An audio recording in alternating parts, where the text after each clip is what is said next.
Good day, my friends. Welcome to another exciting episode of the Daily Torah broadcast, a ministry of the Messianic Discipleship Institute. Remember, you can always visit us online at mymdi.org and download previous episodes of the Daily Torah podcast. Contact us and let us know what you are learning so far. We love to hear from our listeners. Today we are on day 3 of this week's Daily Torah Series called Vayera. Yesterday we discussed how Abraham, knowing the sins of Sodom and Gomorrah, intercedes in prayer, hoping that perhaps they will repent and be saved from destruction. Today we will look at how the messengers of God saved his nephew Lot and his family before bringing judgment on Sodom and Gomorrah. If you have your Bibles and notepads handy, get them ready, or you can come back later and listen and review at your leisure. Let's pick up the story in Genesis chapter 19, beginning in verse 9. But the men of Sodom would not listen, continuing in verse 9, and they said, "Stand back." Then they said, "This one came in to stay here, and he keeps acting as a judge. Now we will deal worse with you than with them." So they pressed hard against the man Lot and came near to break down the door. But the men reached out their hands, and they pulled Lot into the house with them and shut the door. And they struck the men who were at the doorway of the house with blindness, both small and great, so that they became weary trying to find the door. Wow, another divine intervention by a merciful God. You know, my friends, this reminds me of a story of a friend of mine who was walking alone on a dark street, and some thugs approached him. All of a sudden, this big dog comes out of nowhere and walks with my friend down the street past the thugs until he was a safe distance away, and then the dog went on his own way. You know, many times God sends his angels to intervene when needed. They are always looking after us to keep us safe from harm. Now, continuing with our story in verse 12 of Genesis 19, the men said to Lot, the angels, they say to Lot, "Have you anyone else here? Son-in-law, your sons, your daughters, and whoever you have in the city, take them out of this place. For we will destroy this place because the outcry against them has grown great before the face of the Lord, and the Lord has sent us to destroy it." So Lot went out and spoke to his sons-in-laws who had married his daughters and said, "Get up, get out of this place, for the Lord will destroy this city."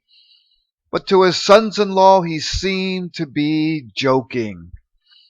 My friends, before God sends his judgment, he always warns us and provides a means of escape. He doesn't want the righteous to perish with the evil whose sins have forced God to bring about judgment. He is a God of mercy, but a time comes when judgment must be carried out. And sadly, the sons-in-law of Lot did not heed the warning, as we shall see continuing in verse 15. In verse 15, it continues, "When the morning dawned, the angels urged Lot to hurry, saying, 'Arise, take your wife and your 2 daughters who are here, lest you be consumed in the punishment of the city.' And while he lingered, the angels took hold of his hands, his wife's hands, and the hands of his 2 daughters, and the Lord being merciful to him, and they brought him out and set him outside the city. So it came to pass when they had brought them outside that he said, 'Escape for your life. Do not look behind you, nor stay anywhere in the plain. Escape to the mountains, lest you be destroyed.'" And then we see the encounter that Lot asked the angels if he can go to Zoar, and they arrived there just as the sun is rising. And then continuing in verse 23, we read, "The sun had risen upon the earth when Lot entered Zoar. Then the Lord rained brimstone and fire on Sodom and Gomorrah from the Lord out of the heavens. So he overthrew those cities, all the plain, all the inhabitants of the cities, and what grew on the ground. And my friends, I have been to the area of Sodom and Gomorrah in the Dead Sea area, and it's desolate. In fact, you can still find balls of sulfur and brimstone there, and it's a desolate area. Nothing grows there. And then something very peculiar happens in verse 26 of Genesis 19. We read, "But Lot's wife, his wife, looked back behind him, and she became a pillar of salt." So what happened here? Why did Lot's wife look back when she was warned by the angels not to? And why did she turn into a pillar of salt? If we read back in Genesis, where the herds of Lot and Abraham became so great that there wasn't enough food in the field to feed their livestock, and even the herdsmen were beginning to quarrel between the two camps, that Lot separated from Abram and went towards the east. And something happened after this where it looks like maybe he lost everything. I don't know, but he ended up, the scriptures just don't tell us what happened, but he ends up dwelling in the city of Sodom. The Torah just doesn't give us enough details. But who is Lot's wife? She is not named in the Bible, but is called Ado or Edith in some Jewish traditions. She is also referred to in the book of Wisdom in the New Testament in Luke.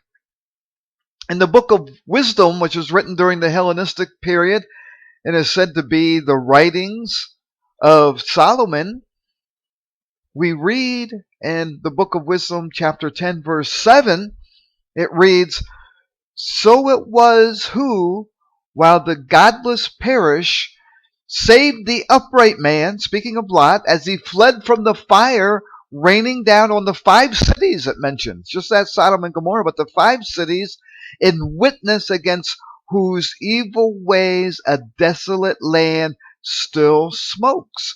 And that's true.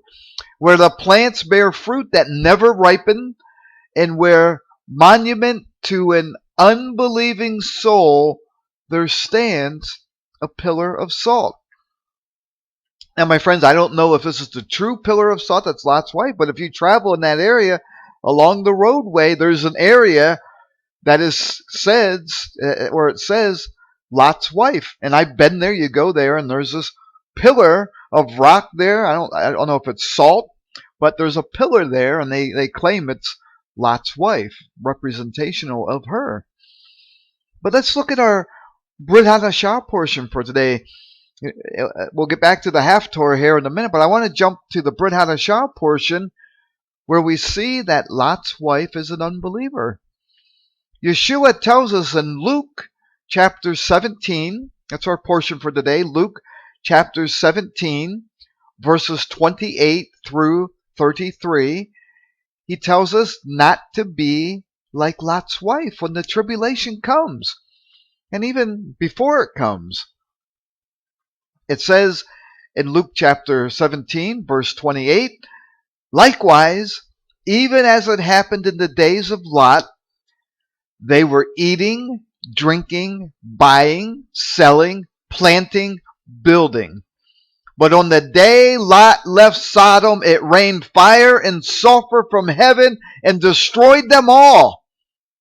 Things will be the same on the day when the Son of Man is revealed. In that day, the one who is on the roof and his possessions in the house must not go down to take them away. In the same way, the one who is in the field must not turn back. Remember Lot's wife," Yeshua says.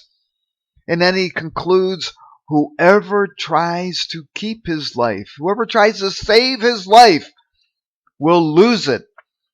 But whoever loses his life will preserve it." My friends, as I have been saying throughout these daily Torah portions, many are called, but few are chosen. God is looking for faithful sons and daughters who love Him and His way of life more than the worldly ways of life we see in our world today. Satan tries to entice us to pursue these worldly riches and fame and pleasures, but in the end, they bring about death.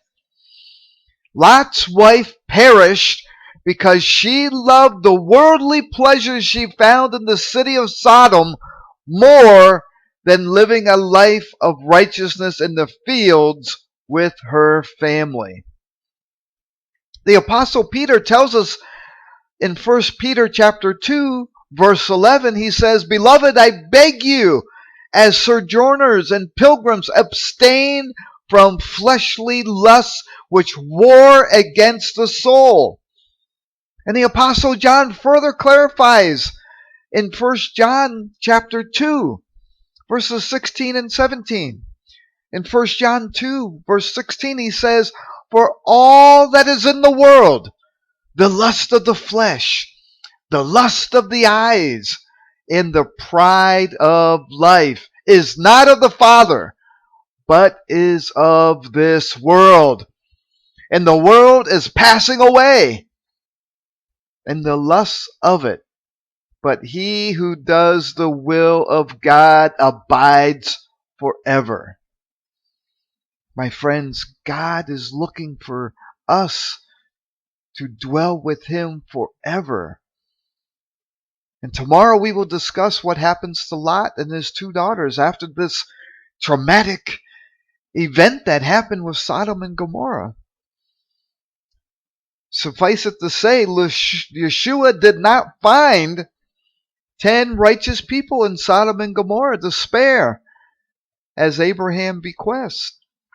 Only 3 were found worthy to escape the impending judgment. My friends, it is my prayer that you and your family will be found worthy to escape what is about to come upon this world in this last days, this last hour. But let's go back to our Haftorah portion. It ties into the promise of Abraham and Sarah having a son.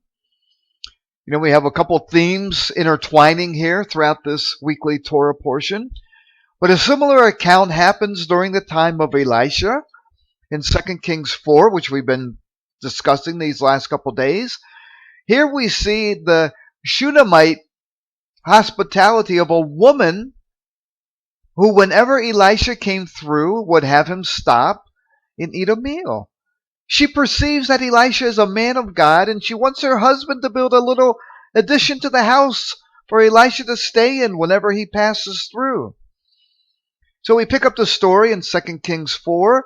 It says, "It fell on a day that he came there, and he turned into the chamber, and he lay there, and he said to Gehazi, his servant, he says, 'Call this Shunammite.'